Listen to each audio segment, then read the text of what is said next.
muito o que falar sobre São Paulo, até tenho, né? Mas eu quero ouvir os São Paulinos da mesa falar, né? Primeiro, vocês sabem qual que é a altitude? Tenho duas perguntas, assim, aí que são sinceras mesmo. Qual que é a altitude em que a LDU joga? E se, eu vi que o Crespo falou que já jogou na altitude, mas qual que é a experiência desse elenco do São Paulo com altitude, né? Como os jogadores lidam com isso? Que eu sei que o Quito Palmeiras lida muito tem, bem, mas o São assim, Paulo. Quito tem 2.800 metros aproximadamente. Ou seja, é uma altitude considerável, mas não é La Paz, né? E, enfim. Cara, eu acho assim esse jogo muito perigoso, cara. Muito perigoso.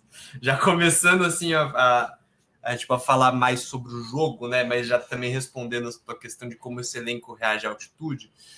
Cara, esse elenco com essas peças não jogou na altitude. O elenco, assim, você pegar no ano passado, o São Paulo jogou contra o Cobressal numa altitude menor, mas era alguma altitude. Mas a última vez que o São Paulo pegou uma altitude considerável foi também em Quito, contra a LDU, time do Zubeldia. E era um time completamente diferente, era com Rafinha, Gabriel Neves e Alisson, sabe? Era um outro rolê, assim. Só que, cara, eu acho, assim, francamente, que o time do São Paulo tem alguns pontos de preocupação para além da altitude. E dentre eles, o esquema de jogo da LDU não é um esquema o Thiago Nunes, pelo menos pelo relatório, que eu já citei ele na última live, mas o Caio Alves, né, jornalista da ESPN, que trabalha com scouting também e tal, ele fez um relatório bem bacana no Twitter, assim, tipo, falando sobre as características do time da LDU. E parece ser um time que ele é menos sofisticado do que o time do Zubeldia da época, porque o time do Zubeldia, ele variava, ele era mais sofisticado nos contra-ataques, assim, ele tinha contra-ataques mais eficientes e com mais variações. Esse time da LDU basicamente pelos lados, assim, pressão e tipo jogando pelos lados, que tem bons cruzadores e tal, e explorando muito o jogo aéreo. Nesse sentido, a parte do jogo aéreo, eu acho que o São Paulo está num bom momento de jogo aéreo, né? Tem depois de um tempo, a gente viu a estreia do Tolói no domingo, tem 5 zagueiros confiáveis, em bom momento. O Sabino foi o melhor jogador em campo para mim no confronto com o Botafogo, não sei o que o Henrique acha. Um dos melhores, sem dúvida, mas na minha opinião o melhor. E, cara, eu acho assim que o ponto que me preocupa para além da altitude é a questão da lateral esquerda. Por quê? Nesse jogo contra o Botafogo, a gente teve os 2 laterais esquerdos potencialmente titulares saindo quer dizer, se machucando, mas em tese estando em condições de jogo. Eu sempre acho isso temerário, mas obviamente no jogo desses eles vão jogar. Mas o Enzo Dias, que é um psicopata da bola, ele teve um entorse no tornozelo, tipo, e estão falando que ele vai pro jogo. Foda-se, assim, tipo, deve infiltrar, deve fazer alguma coisa.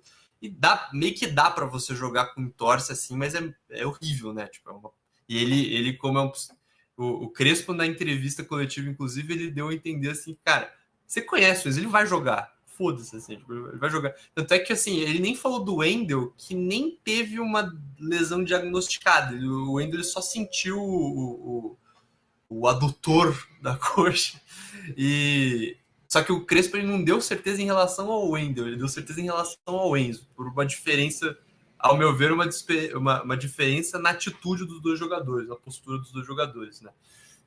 E, cara, sinceramente, assim, eu temo por ter um jogador meia bomba, com todo respeito, nesse jogo. Ou 2 meia bombas nesse jogo. Fora o que eles ainda têm uma terceira opção, que é o Patrick, que é um moleque que defensivamente vai bem, mas ofensivamente... E acho que, enfim, né? Em termos de experiência, assim, acho que nem seria o caso dele entrar também.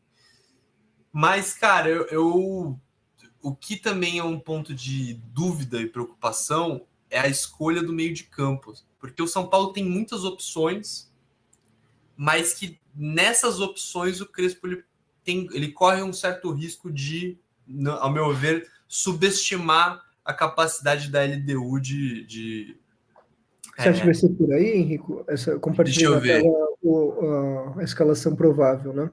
Sim. Cara, Bobadilha e Marcos Antônio. Então, esse que é o ponto que eu ia chegar. Essa formação de meio de campo, ela é uma formação que eu acho, assim, extremamente boa para jogar a maioria dos jogos, inclusive alguns fora de casa, mas para esse jogo eu acho que não. Por duas razões.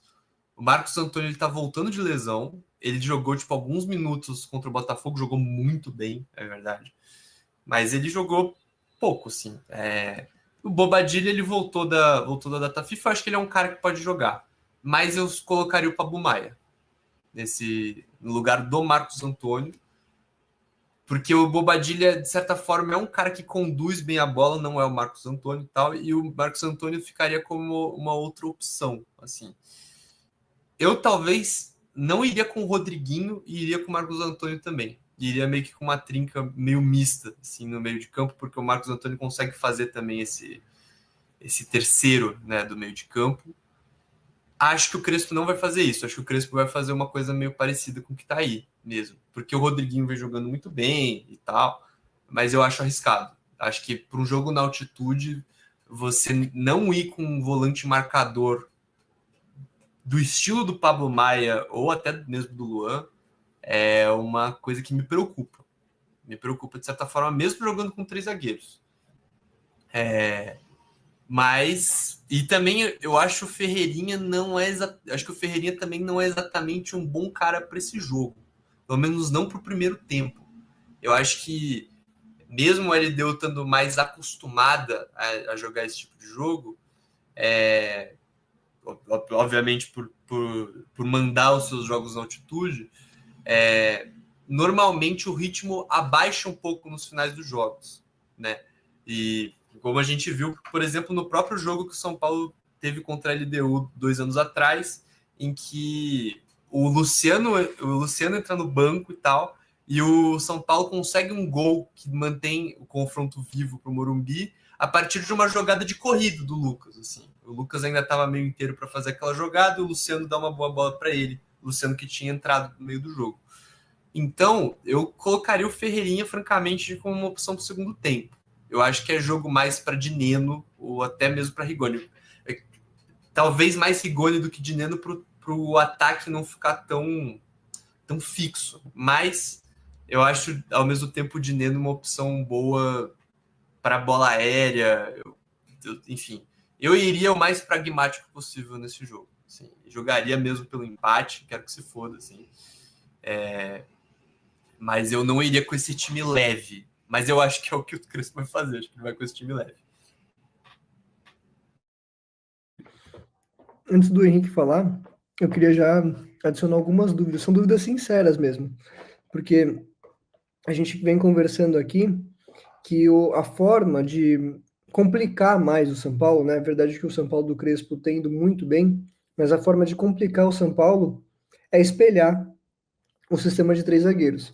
E a LDU, não é que ela vai jogar contra o São Paulo com três zagueiros. A LDU vem jogando com três zagueiros, jogou assim contra o Botafogo, joga assim no Nacional.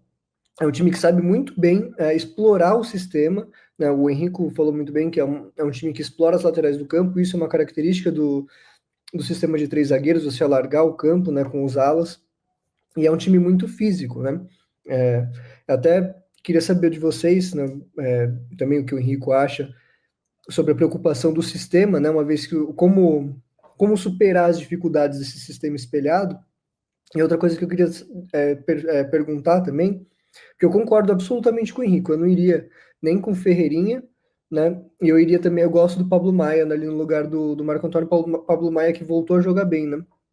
Mas eu até pergunto, será que não seria o caso de ir com Rigoni e Dineno e Luciano no lugar do Rodriguinho, até pela idade do Rodriguinho, por ser um jogo na altitude? Eu não sei, é mais porque eu gosto muito do futebol do Rodriguinho, tá? Mas é mais uma questão, assim. Gui, eu já deixo o Henrique falar, desculpa, tá? Eu tô deschavando muito aqui, mas assim, eu acho que o Luciano, nesse jogo, eu entendo a opção do Rodriguinho por ele ser um meia que tem muito trato com a bola, mas ele tem uma coisa que o Luciano nunca teve, assim, até pela função nunca ter sido exatamente a de um meia, que é a mobilidade, assim, sabe? Então, o Rodriguinho, ele consegue, quando não tá o Marcos Antônio no time, e foi isso que aconteceu no jogo do Botafogo, quando não tá o Marcos Antônio no time, quem dá um toque diferenciado na bola e que acaba segurando e construindo melhor é o Rodriguinho. Então, eu entendo a opção pelo Rodriguinho, só que eu discordo de que o espelhamento do esquema de 3 zagueiros é o maior risco para o São Paulo. Eu acho que isso é um problema para o jogo da volta, no sentido de que ele trava o jogo do São Paulo, mas ele não necessariamente ameaça mais o jogo do São Paulo.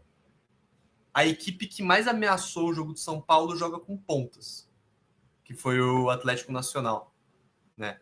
É um outro tipo de jogo e é um jogo que acaba tirando a sobra, né, dos 3 zagueiros e tal. Então, o São Paulo jogar contra um outro time espelhado, a tendência é que seja um jogo travado, decidido no detalhe, que pode tanto ir para o empate quanto poucos gols de diferença. Eu acho que isso é bom a priori, só que isso iguala o confronto também. Agora, tanto Cruzeiro não me lembro em que formação o Cruzeiro jogou aquele jogo, mas também foi um jogo meio travado, né? Eu tô comparando jogos que o São Paulo teve mais dificuldade. Mas o Cruzeiro tem jogado no 4-2-3-1, né? Tô viajando? Então, os dois jogos, tirando o do Atlético Paranaense, que foi uma circunstância específica, né? Os 2 jogos que o São Paulo teve mais dificuldade, que não teve um resultado bom nos últimos tempos, foram nessas circunstâncias, jogos em que se tirou a sobra do São Paulo pelo jogo com 3 atacantes. Mas eu tô vendo aqui, o Cruzeiro de fato joga num 4-2-3-1, com jogadores menos meias do que os do Palmeiras, que acho que é mais 4-2-3-1 do que o do Cruzeiro. Só que contra o São Paulo, o Cruzeiro jogou com 4 meias, né? Ele jogou num 4-4-2, porque ao invés de jogar com Wanderson e Christian, ele jogou com Lucas Silva, Lucas Romero e Matheus Henrique, né? E aí Matheus Pereira na frente, e aí o Wanderson mais à esquerda e Caio Jorge, né? Então jogou... Que faz todo sentido porque travou o meio de campo do São Paulo, né? Assim, o São Paulo jogou bem naquele jogo, mas teve muita dificuldade também. Mas é isso, a minha leitura é mais ou menos essa. Eu acho que o esquema em si da LDU tende a igualar um pouco as condições de jogo, assim, do São Paulo, né? E eu não acho isso um problema para o jogo da ida. Eu acho que para o jogo da volta pode ser, se o São Paulo precisar fazer o resultado, a tendência é que não mude o esquema, mas eu não considero que o esquema espelhado seja o que mais complicou a vida do São Paulo, assim, em termos de conseguir jogar, conseguir desempenhar o seu jogo. Mas é isso. Só vou adicionar aqui o comentário do Enio, Henrique, para você poder comentar. O segredo do jogo será os lados. Me preocupa demais o Ferrarese. Ele tem muita dificuldade com um atacante velocista. Com você, Henrique. Bom, primeiro vou, inclusive, aproveitar o comentário do Enio, sinal, uma boa noite para ele, sempre aqui conosco, grande parceiro do canal.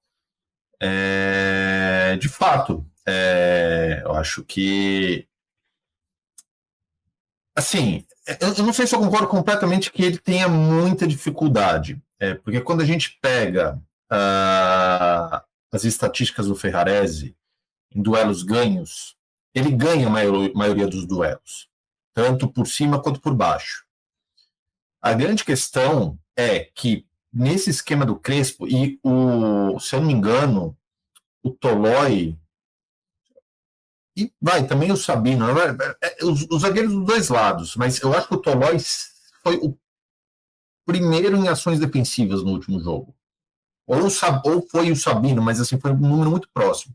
O Ferrarese geralmente é aquele que tem maior número de ações defensivas nos jogos. Então, os zagueiros de lado, e me parece principalmente o zagueiro do lado direito, e aí talvez seja por uma questão, não sei, de algum problema para acompanhar do Cédric, não saberia dizer exatamente, mas ele tende a ficar bastante no mano a mano com o atacante ou lateral adversário. Então, de fato, é um ponto a se considerar. Em relação ao jogo, eu concordo fundamentalmente com a análise do Henrico. Eu não estou só muito seguro de que necessariamente ele vá com essa formação. Eu acho sim possível que ele coloque um outro volante, ou o Maia ou o Alisson, tá? Apesar que o Alisson jogando avançado, sim, teve uma sequência jogando nessa posição, não correspondeu, não é a dele, tá? Ele não consegue jogar nessa posição. E o problema é, nem Marcos Antônio, nem Bobadilla fazem bem essa posição de homem mais avançado também. Então, ainda que seja possível que ele vá com 3 volantes, se quiser colocar assim, eu acho que o Rodriguinho vai acabar jogando. Não só por esse fator, como também pelo fato de que ele, nesse momento, é o melhor jogador do time. O Rodriguinho está jogando... Ele vai, o Marcos Antônio, vai. Mas assim, ele está jogando muita bola. É um negócio assim impressionante, inclusive. Algo que eu não esperava de forma nenhuma. Ele está jogando muita bola. Recuar o Luciano para jogar numa posição que... Cara, eu nunca... Ainda que ele tenha correspondido em muitos momentos, eu não gosto do Luciano jogando por trás dos atacantes. Eu não gosto. Eu acho que... Não porque ele seja muito ruim jogando ali, mas porque ele não é tão bom quanto jogando mais próximo ao gol. E acho que ele pode oferecer mais jogando próximo ao gol. E a questão do Ferreira é meio que o que tem, né, gente? Assim, porque o São Paulo tá destruído por lesões. O ataque do São Paulo está destruído por lesões. Então, você não tem Oscar, Lucas, André Silva, Caleri, Ian Francisco, né? Não sobram muitas opções para fazer esse ataque. Então, eu acho que não me surpreenderia uma mudança de uma ou duas peças nessa escalação prevista, mas eu acho que vai ser basicamente isso, tá? E voltando lá à sua primeira pergunta sobre a altitude. Cara, sim, dá um relato pessoal, eu já estive em Quito. E, de fato, ainda que você não sinta tanto quanto uma altitude de La Paz, lá, 3.600 ou 4.000 metros, você ainda sente. 2.800 é claramente perceptível quando você lá está, que existe um efeito físico. Eu costumo dizer, para quem nunca teve a oportunidade de estar na altitude, né, porque assim, a grande questão, a verdade eu não sou também, enfim, não sou fisiologista, mas é uma questão de oxigenação mesmo, né, de quantidade de oxigênio que tem no ar e como que seu corpo faz essa troca. Acho que tem a ver com glóbulos, sei lá, eu não manjo muito, mas afeta a oxigenação no cérebro, fundamentalmente, certo? A sensação que dá é de estar um pouco bêbado. Essa é a melhor analogia que eu consigo fazer dos efeitos da altitude. Quanto maior a altitude, maior a sensação de estar bêbado. Então, o pensamento fica um pouco mais devagar, até fisicamente, né, o cansaço também fica maior. Isso prejudica muito, não só a parte física, né? Então, condiciona a parte de condicionamento do jogador, o quanto ele vai aguentar correr, por exemplo, mas prejudica também tomada de decisão. Isso desde o princípio do jogo. E a LDU, e por que eu estou falando isso, na verdade? Além de responder a pergunta do Guilherme, é porque a LDU se aproveita muito disso. Isso é um time que sabe se aproveitar disso. É só a gente, eu estava vendo aqui, eu assisti o jogo contra o Botafogo, eles fizeram gol aos 7 minutos do primeiro tempo. Eu lembro daquele confronto pela Sul-Americana, pelas quartas de final da Sul-Americana, que o Henrico recordou contra o São Paulo em 2023, o São Paulo escapou de tomar uma sacolada no primeiro tempo. Quando você imagine, né, e o São Paulo, inclusive, conseguiu dar uma equilibrada no segundo tempo, quando teoricamente o time sentiria mais fisicamente.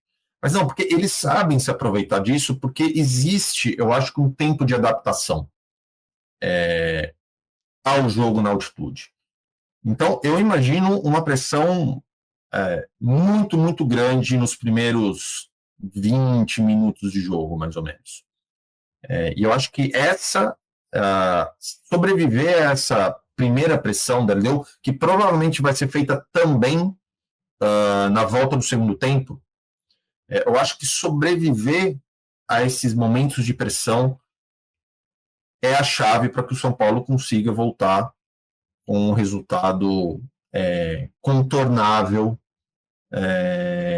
para o jogo de volta. E um resultado contornável na Libertadores é preferencialmente um empate, né? Acho que aqui vitória seria um resultado bastante, né? Uma vitória do São Paulo seria um resultado bastante surpreendente, não pela qualidade do time do São Paulo, que vem apresentando um bom futebol, mas pela qualidade da LDU, que é um bom time, não é um time só de altitude, tá?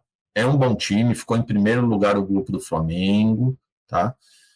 Ganhou com até alguma autoridade do Botafogo, porque o Botafogo fez, né, jogando no Engenhão, fez gol aos 10 segundos de jogo, sei lá, uma coisa assim, 15 segundos de jogo, um negócio. E a LDU conseguiu jogar bem contra o Botafogo no Rio de Janeiro, né? Poderia ter saído até com um resultado mais interessante, com um empate, de repente. Então, não é um time ruim, ao contrário, é um bom time. É um bom time que joga, que conta com um aliado importante, que é a altitude. Então, esperemos que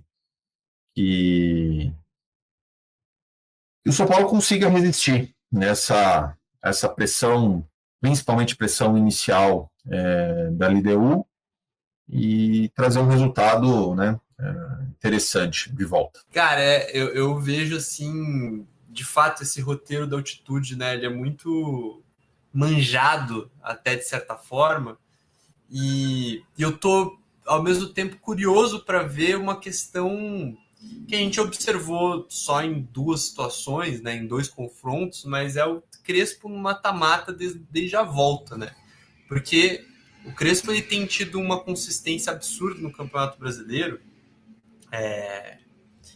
Tem tido uma consistência assim de ser, se eu não me engano, o segundo time que mais pontuou desde a parada para o Mundial.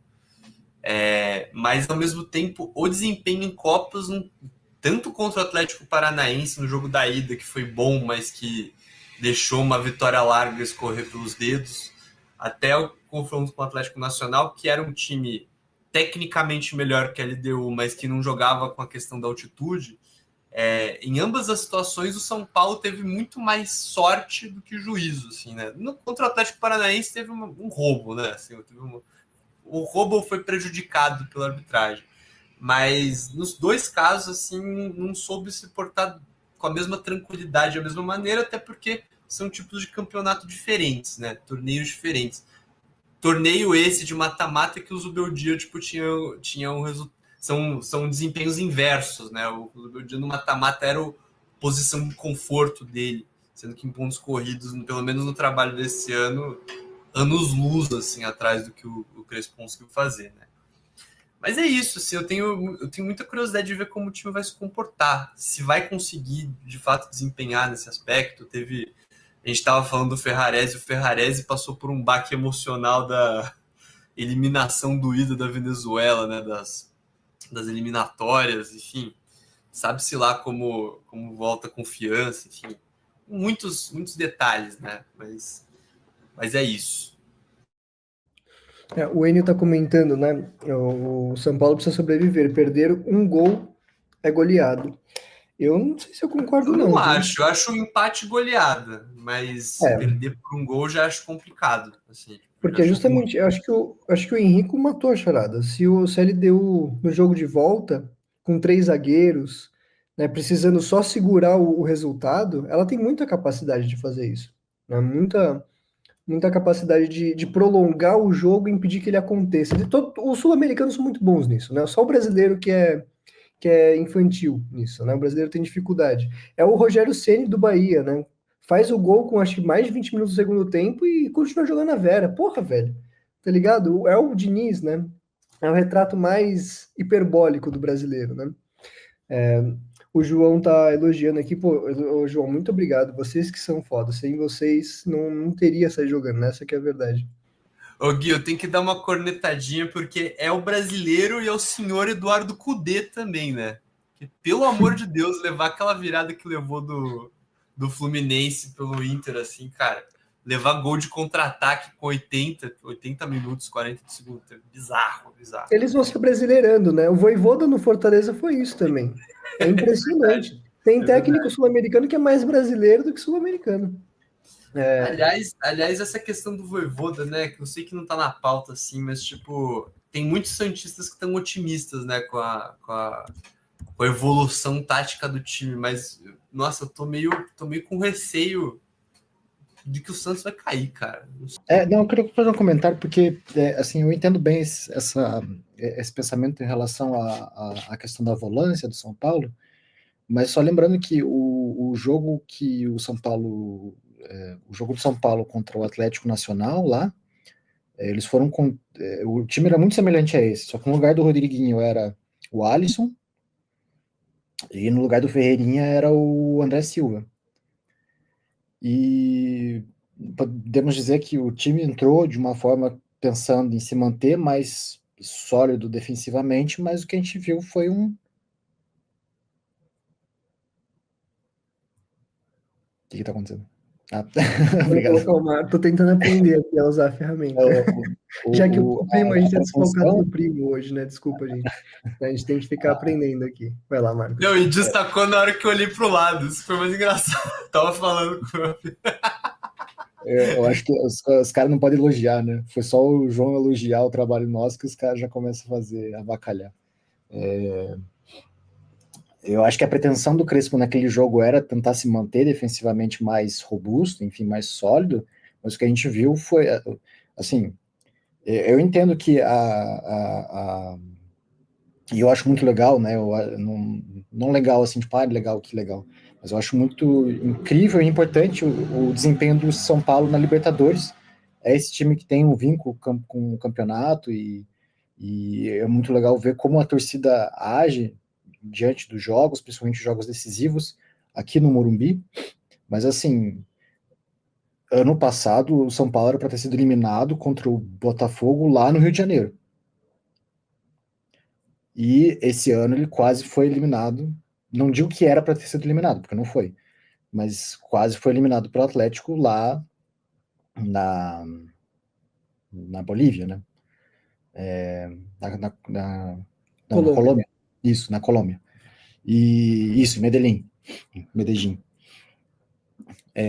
Então eu acho que assim, eu não sei se o Crespo vai entrar com essa formação, mas eu acho que talvez tentar propor mais um jogo, principalmente pensando nessa questão da altitude, não fazer os jogadores correrem tanto, assim, o problema é esse, porque o Rodriguinho e o Ferreirinha são jogadores que fazem muito esse jogo de tentar ficar rabiscando, né?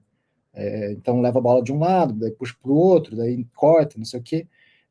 Mas eu acho que se o São Paulo se propor a jogar mais ofensivamente, até para tentar aquela velha história, né?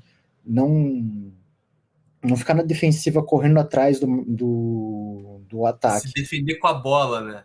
Exatamente, que é uma coisa que falaram muito em relação ao jogo do Brasil contra a Bolívia, em El Alto, né? Enfim, já passou esse jogo também, não tem muito o que ficar comentando.